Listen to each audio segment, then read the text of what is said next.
Hello, so this is work, and today I have my first PT client since my amputation in October, and this is a brand new client who I have signed up since I have been back post-surgery. So that is really encouraging to me, at least, and I've found that I've actually got slightly more of a problem than this than everybody else does.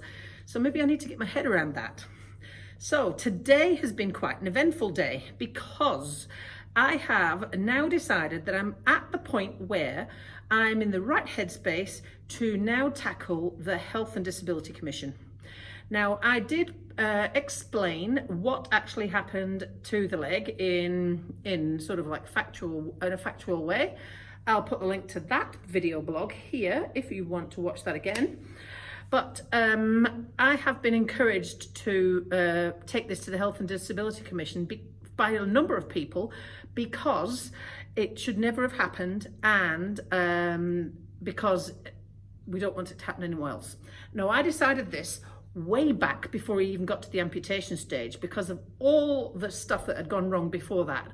And I've had to let some space between all of the surgeries and now to actually be able to tackle it properly, because as you can imagine, it's been a very, very emotional journey for me so far. So I have spoken to someone about that, and we've got that process underway now.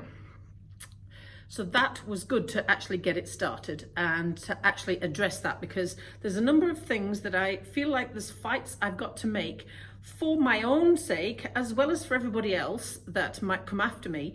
But I'm glad to know that I've actually been able to address those things now and get them all started. And I was able to talk about this today without getting upset or anything like that.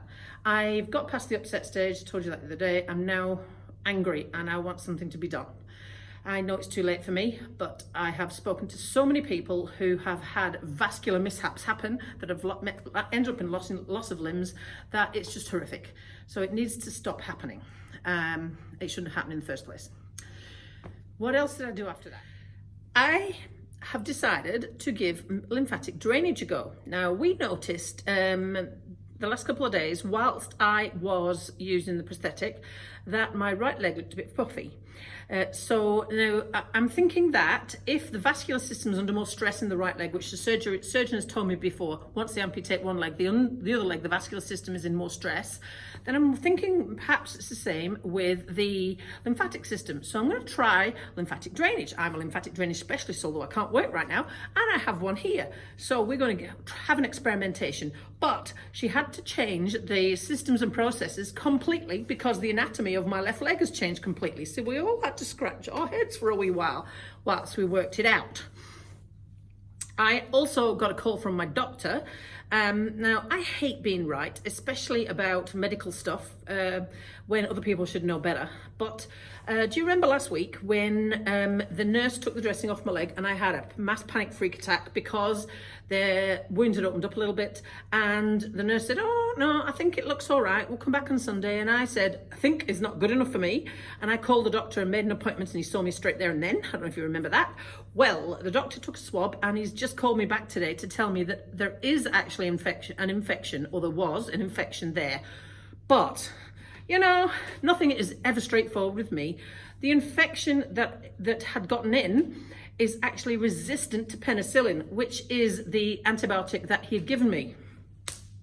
I've only got one more day of it left. So I'm going to have to take a picture of it again tomorrow and send it to him, because he asked me, how does it look now? So we can decide whether it's responding well enough or whether I need to be put on a different drug to get this infection under control. So I'm like, swimming's just going further and further away. I'm glad I've got something else to keep me occupied though, with the leg and the walking and all that jazz, and returning back to some type of work. So that's sort of positive, but it's just like, man, can nothing go straight forward for a wee while? I'd just really like it to have a bit of a break and stop having to argue about things, argue with people, be right about stuff and all that jazz. It's just a little bit sort of either that or perhaps win the lottery today. So that is what's happened today. I will let you know tomorrow what the leg looks like when the district nurse comes out again. But like I said, I'm not expecting to be allowed swimming anytime soon. I'm just going to give up on hoping for that because I'm just stressing myself out too much. But it's nice and sunny. So what I need to do is find places where I can park the car close to water and go for short walks and things like that. I think that might be the solution in the meanwhile. Short walks either on the crutches to a bench or in the wheelchair. We'll see. I'll have a think about that tomorrow maybe, or Friday, if the sun is still shining. I have got one more thing which I forgot to add in here. I don't know if you can see that. Oh no, you can't. It's over there. It's way too small. We are a Reps Register facility. We always have been the Register of Exercise Professionals. Now I froze that obviously when all this happened because I wasn't sure if and when or I would even be able to go back to work. I can't believe that I'm talking about it 6 weeks after the surgery when I was thinking I might not be able to return for a year.